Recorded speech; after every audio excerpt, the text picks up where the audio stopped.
Alhamdulillah, wassalatu wassalamu ala rasulillah. Assalamualaikum warahmatullahi wabarakatuh.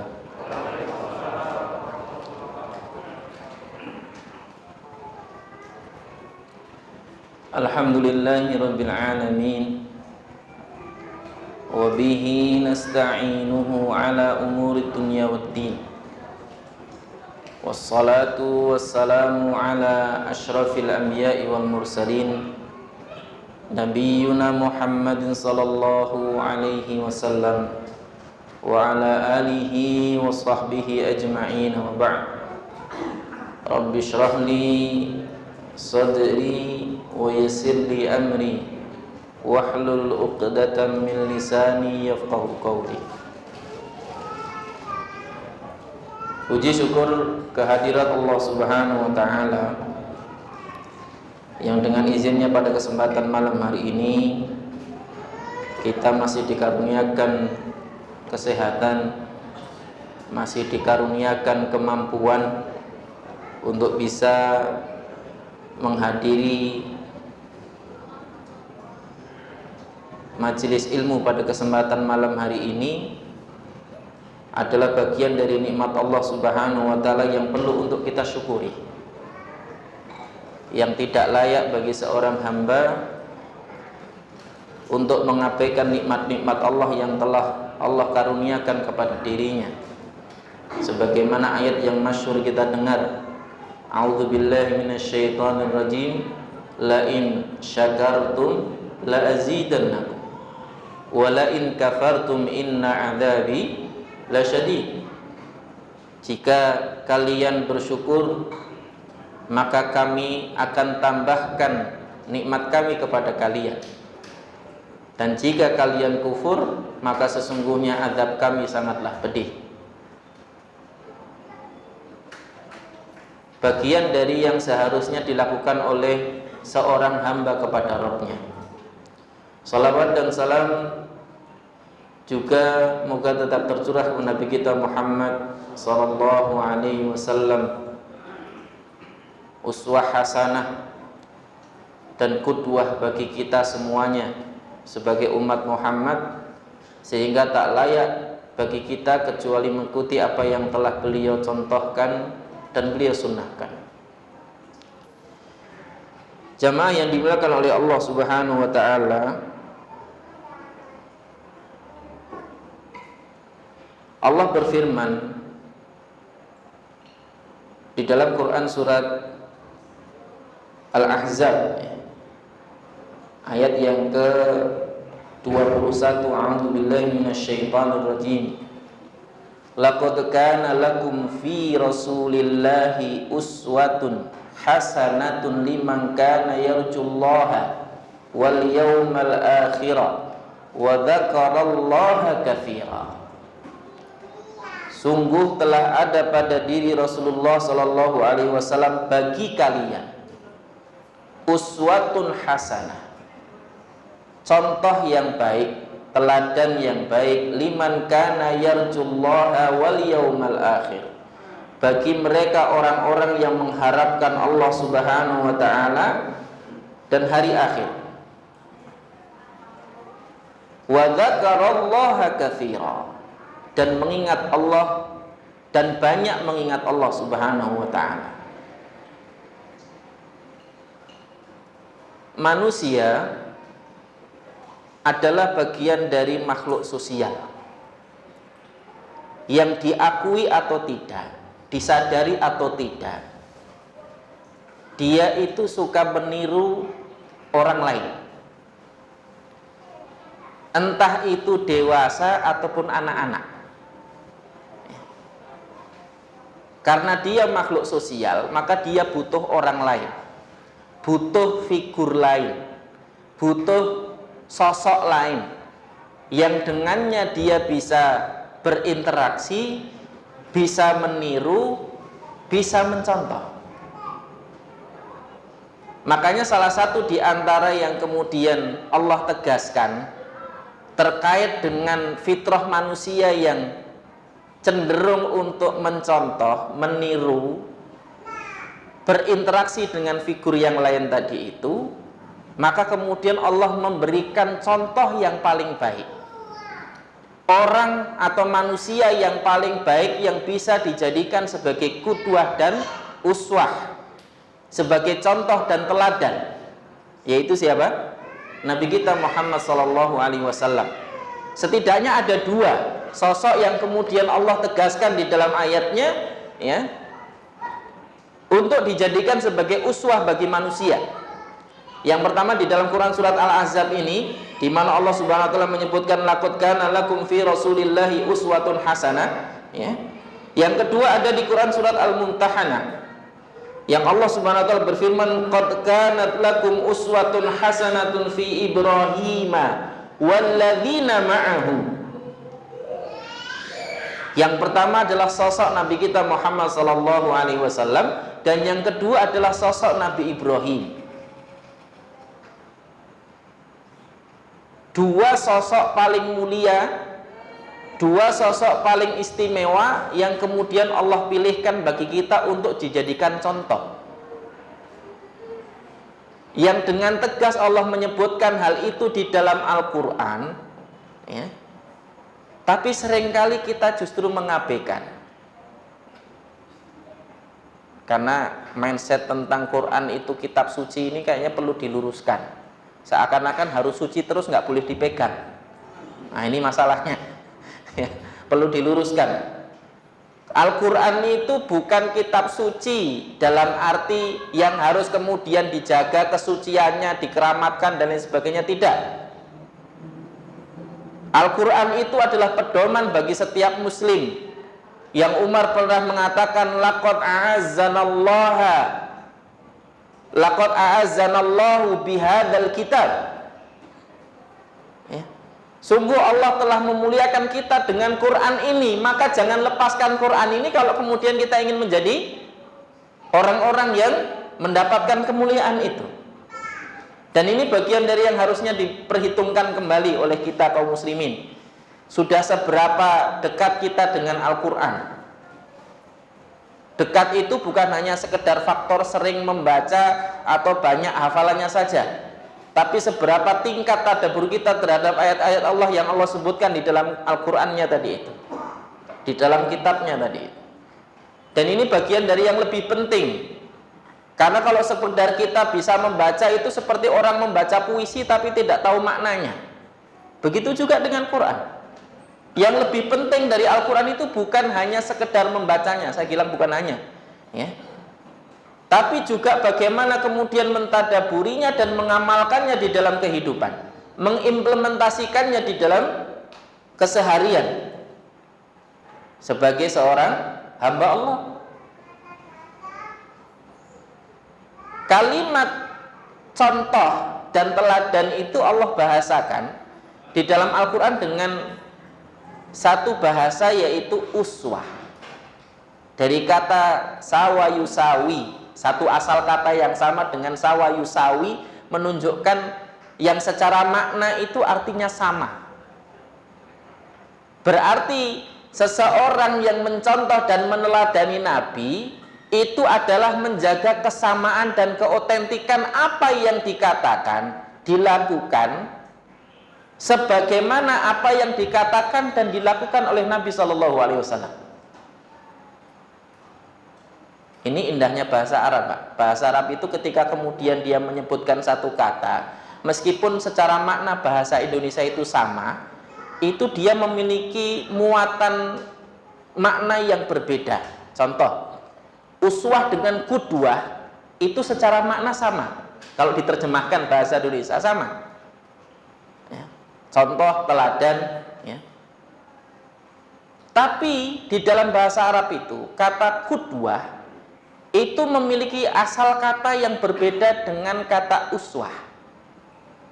Kalau uswah tadi itu contoh berasal dari kata sawa yusawi, yaitu menjaga keotentikan kesamaan. Kalau qudwah itu dari kata qoda yaqudu yang artinya mengarahkan, menyetir, yang mengarahkan tadi, membimbing. Itu kata qoda, memimpin. Jadi mengikuti perintah, mengikuti arahan, mengikuti bimbingan Nabi. Itu dari kata qudwah. Maka kalau kita menjadikan Nabi kita sebagai qudwah, harusnya kita hanya melaksanakan perintah Nabi, tidak menyelisihinya. Itu kata qudwah. Di sisi lain bahwa seseorang itu menjadi teladan, itu harus memiliki beberapa poin yang kemudian penting untuk dijadikan sebagai perhatian tadi. Jadi seseorang yang jadi teladan itu dia harusnya bisa mencontohkan sehingga bisa dilakukan yang sama, sehingga contohnya itu mudah untuk dilakukan tadi. Harus bisa mencontohkan sehingga kemudian orang yang mencontoh tadi itu memiliki kesamaan dengan yang dilakukannya. Ya. Dan yang kedua adalah mampu membimbing, mengarahkan, memimpin. Itulah seorang teladan. Dan begitu yang kemudian dicontohkan Nabi kita Muhammad SAW. Nabi Muhammad itu bisa mencontohkan sehingga kemudian yang dilakukan para sahabat itu bisa sama dengan apa yang dilakukan Nabi, sekaligus bisa membimbing dan mengarahkan sehingga bisa meluruskan ketika kemudian terjadi kesalahan dan ketidaksamaan tadi. Kalau di dalam bahasa hadis Nabi juga menyebutkan man sanna sunnatan. Barang siapa yang mencontohkan satu perbuatan dengan kata sunnah. Nah, kita seringkali kan mengucapkan kata sunnah. Kita ini ahlus sunnah. Ahlus sunnah itu berarti harus mencontoh apa yang sudah dicontohkan Nabi. Dari kata sanna itu artinya adalah mencontohkan, jadi memperlihatkan apa yang dilakukan dan diucapkan. Jadi qudwah itu harus bisa dilihat. Teladan itu harus bisa dicontoh, harus bisa disamai, harus bisa dilihat. Dan ini bagian dari yang kemudian penting untuk diperhatikan. Maka kalau kita mengaku sebagai umat Muhammad yang meneladani Nabi, ya, maka perlu diperhatikan 3 komponen tadi itu. Sudahkah kita memperhatikan atau melihat bagaimana Nabi SAW melakukan? Sudahkah kita sama menyamai apa yang dilakukan dan diucapkan Nabi tadi itu? Dan sudahkah kita mengikuti arahan, bimbingan dan perintah Nabi tadi? Ini yang perlu kemudian dijadikan sebagai bahan renungan bagi kita. Ya. Karena manusia itu adalah makhluk yang cenderung untuk meniru, mencontoh, mengikuti, ya. Dan sudah Allah pilihkan ikutan atau contoh atau teladan yang baik, maka tidak layak bagi manusia itu untuk menyelisihi ikutan tadi. Dan ini bagian dari yang kemudian penting untuk diperhatikan. Termasuk di dalam pendidikan.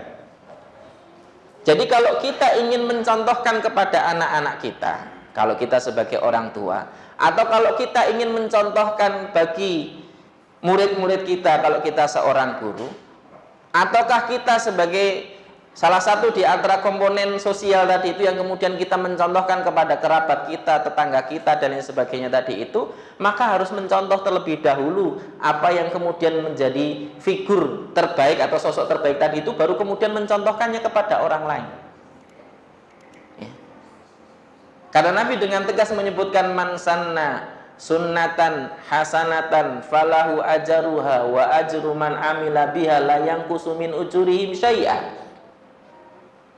Barang siapa yang mencontohkan perbuatan yang baik, kemudian perbuatan baik itu ditiru oleh orang lain, maka baginya pahala dari orang yang menirunya, ya, tanpa mengurangi pahalanya sedikit pun. Dapat tambahan pahala dari orang yang mencontoh perbuatannya tadi itu tanpa mengurangi pahalanya sedikit pun. Sebaliknya, wa man sanna sunnatan sayyi'atan falahu wizruha wa wizru man amila biha la yanqusu min auzarihim syai'a. Barang siapa yang mencontohkan perbuatan buruk, kemudian perbuatan buruk itu ditiru, ya,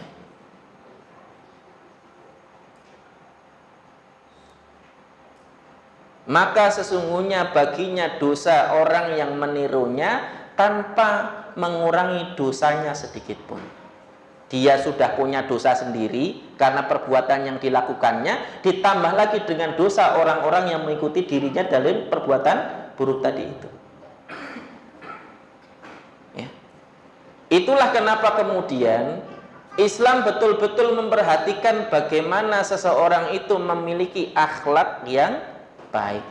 Sampai kemudian Nabi mengatakan innama bu'ithu liutammima salihal akhlak. Dalam redaksi yang lain makarimal akhlak. Sesungguhnya tidaklah aku diutus oleh Allah kecuali untuk menjadikan akhlak yang baik. Supaya kemudian manusia itu memiliki akhlak yang baik, yang Allah dengan tegas menyebutkan akhlak yang baik itu ada pada siapa? Rasulullah sallallahu alaihi wasallam. Laqad kana lakum fi Rasulillahi uswah hasanah. Bahkan di dalam ayat ini juga Allah menyebutkan wa innaka la'ala khuluqin 'azim. Sesungguhnya engkau Muhammad betul-betul berada di atas akhlak yang baik. Yang ketika Aisyah radhiyallahu anha ditanya tentang akhlak Nabi, fa inna khuluquhu Al-Qur'an. Sesungguhnya akhlak Nabi itu adalah Quran. Makanya aneh kalau orang mengaku mencontoh Nabi tapi tidak pernah mempelajari Qurannya. Aneh kalau orang kemudian mengaku mengikuti Nabi tapi tidak pernah mentadaburi dan mengamalkan Qurannya. Itulah kenapa kemudian menjadi penting untuk kita mempelajari Al-Quran. Bahkan itu menjadi hamba Allah yang paling baik. Khairukum man ta'allamal Qur'an wa 'allamah. Sebaik-baik kalian menjadi hamba Allah yang paling baik tadi adalah mereka orang-orang yang mempelajari Al-Qur'an dan mengajarkannya. Dan ini bagian dari yang kemudian penting dan mendasar untuk diperhatikan. Karena kecenderungan orang untuk mengikuti, maka yang menjadi salah satu di antara tanggung jawab kita sebagai orang yang mendapatkan amanah. Kalau kita sebagai orang tua berarti terkait dengan anak-anak kita. Kalau kita sebagai seorang pemimpin berarti terkait dengan orang-orang yang kita pimpin. Kalau kita terkait dengan seorang guru, maka terkait dengan anak-anak didik kita, ya. Hendaklah kita memilihkan bagi mereka contoh yang baik tadi. Karena salah satu di antara makna teladan tadi, salah satu di antara sebutan teladan di dalam bahasa Arab tadi dengan istilah qudwah. Maka kita harus mengarahkan, mencontohkan, pilihkan bagi mereka. Dan ini yang harusnya menjadi apa yang kita usahakan dan kita lakukan. Kita seringkali berdoa, Rabbi habli minas salihin, ya Allah berikanlah kami keturunan-keturunan yang salih.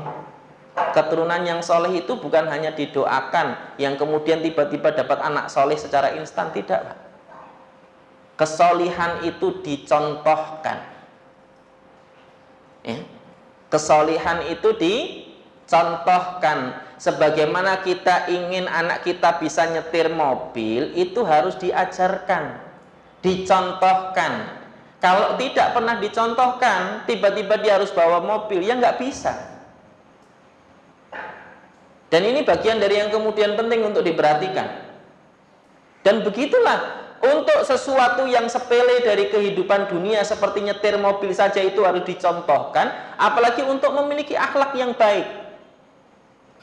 Makanya ketika kemudian kita mengkaji sejarah para salaf dahulu dari kalangan sahabat tabi'in dan tabi'ut tabi'in, salah satu di antara perkara yang paling sering diperhatikan oleh para salaf dahulu adalah terkait dengan qudwah, contoh. Ya. Dan ini bagian dari yang menjadi unsur penting dalam pendidikan yang hari ini tidak akan mungkin didapati dari model pendidikan online. Walaupun ya bisa saja, ya, ketika kemudian dicontohkannya itu full body, tapi seringkali kan enggak, ya, cuman kelihatan wajahnya doang, badannya, kakinya lagi ngapain enggak terlihat.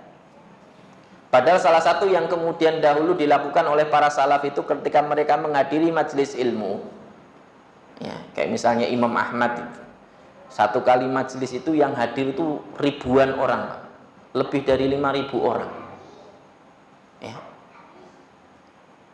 dari ribuan orang itu yang bisa mendengar perkataan Imam Ahmad dengan jelas dan bisa belajar ilmunya Imam Ahmad, itu paling hanya bersekitar antara 100 sampai 200 orang.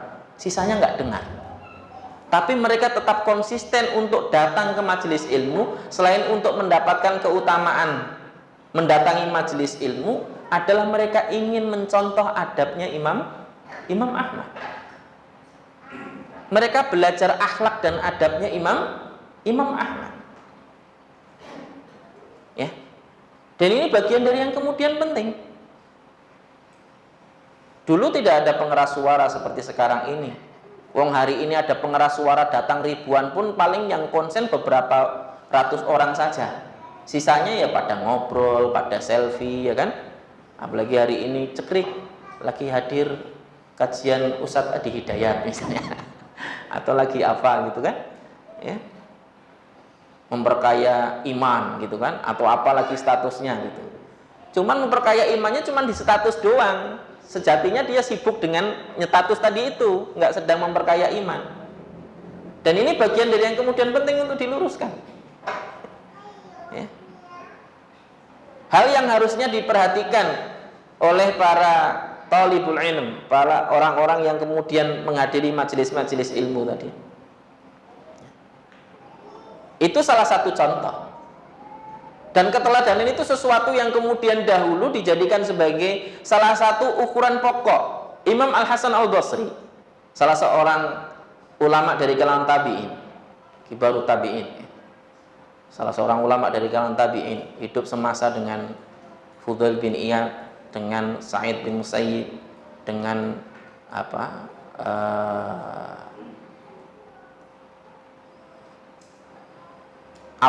bin Abi Rabah dan lain sebagainya, dan banyak kalangan tabi'in yang kemudian ulamanya itu luar biasa, ulama-ulamanya luar biasa. Salah satunya adalah Al-Hasan Al-Basri.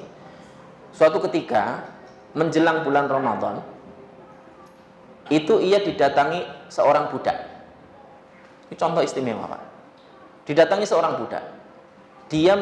Budak itu meminta kepada Al-Hasan Al-Basri tadi itu agar menyampaikan tentang keutamaan membebaskan budak di bulan Ramadan. Ini sudah menjelang Ramadan, ya.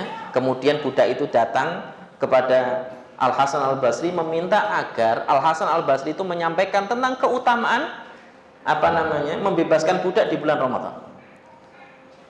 Apa yang terjadi? Ketika masuk bulan Ramadan, Al-Hasan Al-Basri tidak menyampaikan apapun.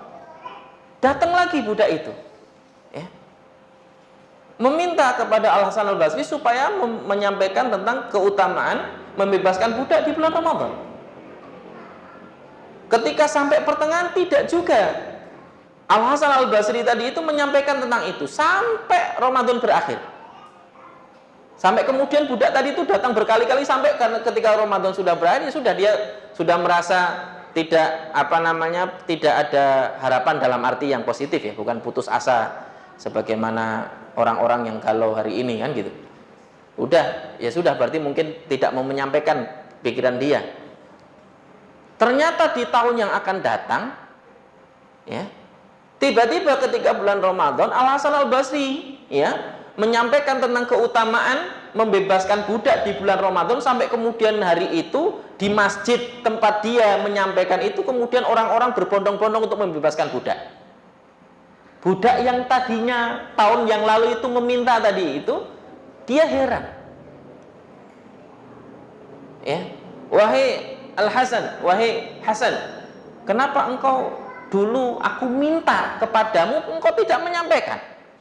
Giliran tahun ini aku tidak meminta kepadamu, engkau malah menyampaikan. Apa kata Al-Hasan Al-Basri? Ini perkataan yang istimewa. Dulu ketika kamu meminta, aku tidak punya uang sehingga aku tidak bisa membeli budak. Sedangkan tahun ini Allah mengkaruniakan kepadaku harta sehingga aku bisa membeli budak dan aku bisa melakukan apa yang aku ucapkan. Masya Allah. Itu yang kemudian dicontohkan oleh para salaf dahulu. Ketika mereka mengatakan itu, mereka memang sudah melakukan. Dan itu yang rata-rata dilakukan para salaf terdahulu.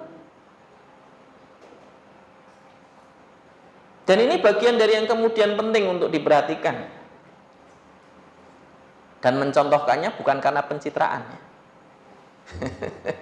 Ya, bukan karena pencitraan. Ya. Kirain kemudian di depan orang kelihatannya ngasih, kemudian acaranya sudah selesai diminta lagi. Ya. Itu pencitraan aja itu namanya. Al-Hasan Al-Basri itu menyampaikan itu ketika ditanya budaknya, bukan di hadapan orang tadi. Ya.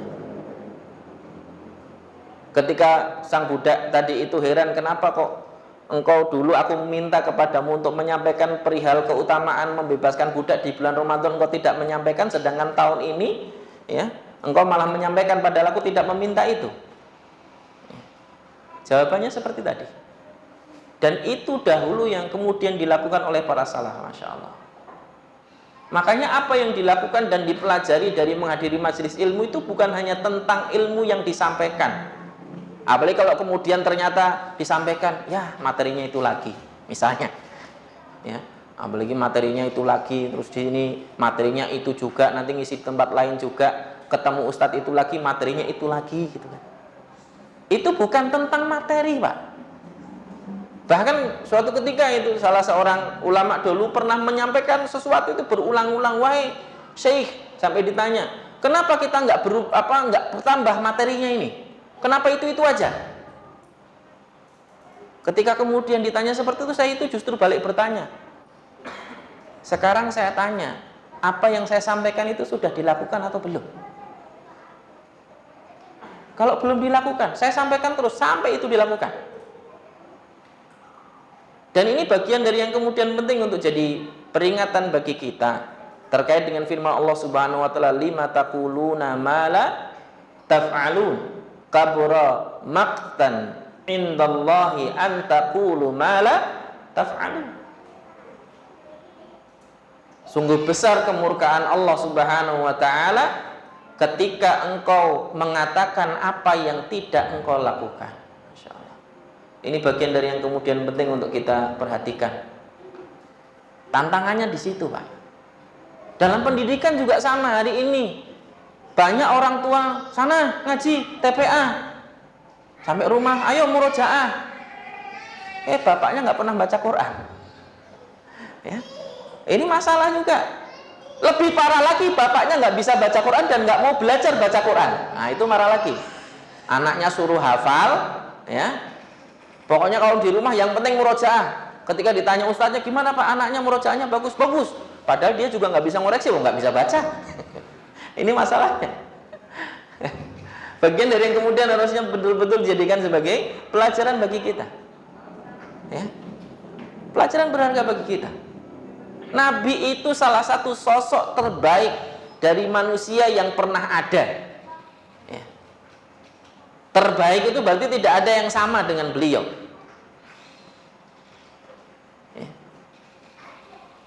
Bahkan terkait dengan masalah sedekah nggak ada tandingannya Nabi itu. Dan inilah yang kemudian menjadikan kenapa Abu Bakar juga berusaha semaksimal mungkin di dalam beramal soleh. Bagian dari yang harusnya kemudian diperhatikan oleh kita kaum muslimin hari ini. Kalau kita ini kan seringkali dorong-dorongan amal soleh itu, ya. Ada kota infak lewat, ya dorong aja nggak pernah diisi gitu kan, dorong terus gitu. Ya. Ini masalahnya, ya. Imam juga sama, dorong-dorongan, ya. Kenapa? Satu, sama-sama nggak pede, yang kedua sama-sama nggak punya ilmunya, akhirnya dorong-dorongan, nggak berani. Jadi imam sholat aja loh nggak berani, ya. Terus mau jadi pemimpin keluarga, imam sholat itu cuma satu kali waktu sholat saja, Pak. Nah kalau pemimpin keluarga itu seumur keluarga itu ada, kira-kira layak nggak? Nah ini penting yang kemudian harus dijadikan sebagai bahan renungan bagi kita. Teladan itu adalah tentang bagaimana mencontohkan, mengarahkan, membimbing, sehingga kemudian sesuatu itu bisa disamai, bisa diikuti, bisa diteladani. Dan ini perkara yang kemudian harusnya diperhatikan oleh kita setiap mukmin di dalam beraktivitas. Dan hati-hati, jangan kira apa yang kita lakukan itu kemudian kita sendiri yang menanggung. Enggak. Apalagi kalau kemudian yang kita lakukan itu dicontoh orang lain tanpa kita ketahui, kalau itu bagian dari yang baik, alhamdulillah mendapatkan pahala jariah. Tapi kalau itu bagian dari yang buruk, hati-hatilah. Karena jangan-jangan nanti ketika kita menerima catatan amal kita, ternyata banyak dosa yang tanpa kita sadari itu kita dapatkan lantaran kita hanya mencontohkan satu kali perbuatan yang buruk. Na'udzubillahi min dzalik. Bagian dari yang kemudian penting untuk dihati-hati ya. Menanggapi kepresnya, udah dicabut Pak. Lampirannya, lah memang isinya di lampirannya itu. Lah kalau enggak, kan kalau kepresnya tentang investasi secara umum, lampirannya salah satu isinya, kontennya salah satunya adalah industri miras tadi. Gitu ya. Makanya para netizen harus bijak dan harus cerdas di dalam mensikapi media sosial. Loh yang dicabut cuma lampirannya. Loh memang isinya di lampiran itu. Lah kalau lampirannya nggak dicabut. Ya. Kalau kepres itu hanya bisa dicabut dengan kepres berikutnya. Kalau nggak ada kepres berikutnya ini nggak ketutup Pak. Seperti hukum itu diperbarui atau diganti dengan hukum yang selanjutnya. Diperbarui, baru ini bisa tidak berlaku. Jadi mansuh istilahnya kalau dalam bahasa hukum itu. Jadi hukum syariat maupun hukum positif juga begitu secara karakternya. Jadi hukum itu hanya bisa diganti ketika ada hukum yang lain yang menggantikan hukum sebelumnya. Kalau nggak ada nggak terganti Pak. Ayo kalau dicabut itu raiso Pak. Kudune kalau memang itu betul-betul di kepresnya bukan di lampirannya, itu harusnya datang kepres baru membatalkan kepres yang sebelumnya. Wallah alam itu setahu saya, tapi itu terkait dengan masalah hukum ya. Jadi nggak usah ikut-ikutan heboh hanya sekedar lu itu kan cuma lampirannya. Lu memang udah lihat belum kepresnya? Saya tanya, jangan-jangan nggak tahu juga isi kepresnya kayak apa kan ya, ikutan heboh doang ya. Kita ini kan makhluk yang tadi suka ngikuti opini, kita ini kadang-kadang nggak kembali kepada hukum dan pedomannya tadi itu. Kalau mau tabayun itu dibaca dulu kepresnya, dibaca dulu. Jangan-jangan nggak pernah baca kepresnya nih, cuman katanya doang. Ya, apalagi ngikuti media sosial. Wallahualam. Jadi setahu saya itu memang bagian terkait dengan poin mirasnya itu di lampirannya, makanya yang dicabut lampirannya. Tapi kepres terkait dengan kebijakan investasi secara umum itu tetap berlaku. Wallahu a'lam bishawab. Itu yang saya tahu. Mohon koreksi kalau saya yang salah gitu. Kalau kemudian kita menyikapi kepresnya gimana? Lah kalau kepresnya tetap berlaku seperti yang kemarin itu, ya, sebelum dicabut itu, kita lawan. Wong kemungkaran kok dibiarkan. Lawan. Jangan malu-malu dan jangan takut-takut ngelawan kemungkaran, ya. Melawan kemungkaran tuh kalau misalnya nanti qadarullah meninggal dunia, itu menjadi catatan dan hujah kita di hadapan Allah bahwa kita meninggal dunia itu karena mengingkari kemungkaran. Tapi sesuatu yang memang disepakati kemungkarannya. Miras itu kan sesuatu yang disepakati kemungkarannya. Ya. Secara norma hukum, norma agama, norma norma hukum jadi enggak sesuatu yang kalau sudah dilegalkan tadi itu jadi sesuatu yang tidak jadi sesuai norma hukum itu jadinya. Tapi secara agama, secara norma sosial itu bagian dari yang sesuatu yang membahayakan loh. Nyatanya orang mabuk itu justru nyusahin orang kok. Ya. Apalagi ternyata yang mendapatkan dosa karena miras tadi itu bukan hanya orang yang minum saja, yang ngasih, termasuk yang melihat nggak mengingatkan itu juga kena dosanya. Bahkan Rasulullah menyebutkan sebagai apa? Syaitanun ahros, sebagai setan bisu ya. Dan memang yang bisa menghindari minuman keras hanya orang waras. Jadi kalau nggak bisa menghindari minuman keras itu berarti memang orangnya nggak waras. Nah ini bagian dari yang kemudian penting untuk dihati-hati. Karena apa? Karena minuman keras itu menghilangkan kewarasan Pak. Jadi hanya orang-orang yang peduli dengan kewarasan dirinya itulah yang kemudian menghindari minuman keras. Makanya hanya orang-orang waras yang menolak minuman keras. Ya, karena salah satu di antara asbab kenapa minuman keras itu diharamkan karena dia apa? menghilangkan fungsi akal. Dan akal itulah indikator kewarasan. Kenapa manusia itu disebut sebagai makhluk berakal? Karena dia waras. Kalau nggak waras itu nggak disebut berakal tadi. Afala ta'qilun, kata Cak Lontong, mikir gitu kan. Nah, ini penting. Wallahu a'lam bishawab. Ya, demikian barangkali ya. Mudah-mudahan bisa difahami. Mohon maaf atas salah kata, salah ucap, salah tingkah. Wabillahi taufiq wal hidayah. Wa sallallahu ala nabiyyina Muhammadin wa ala alihi wasallam. Subhanakallahumma bihamdika asyhadu an la ilaha illa anta astaghfiruka wa atubu ilaik. Assalamualaikum warahmatullahi wabarakatuh.